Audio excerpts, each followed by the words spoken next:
Koreyskiy brend kosmetikalariga 1 dan 10 gacha baho beraman. Pagnali. Va hozirgi paytda juda ham hype bo'layotgan XSYdan boshlayman.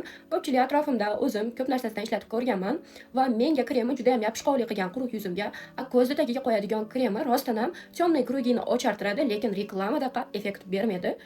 Va в целом boshqa narsalari yaxshi, shuning uchun 10 dan 8 baho beraman. Ikkinchi o'rinda Lagon brendi. Uni ham hamma narsasini почти ishlatib ko'rganman. Menga SPF, penka va kremlari juda ham yoqadi.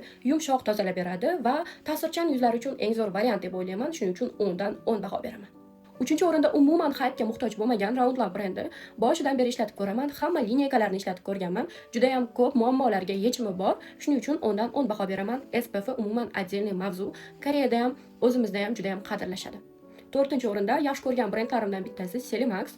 Juda ham quruq yuzlarga ko'p narsalari bor. Umyvalka, toner, retinol hamma narsasi menga juda ham yoqadi va menimcha samarali va chestный brend, shuning uchun 10 dan 9 baho beraman. Bu men ishlatib ko'rgan koreyskiy brendlarga shaxsiy fikrim edi.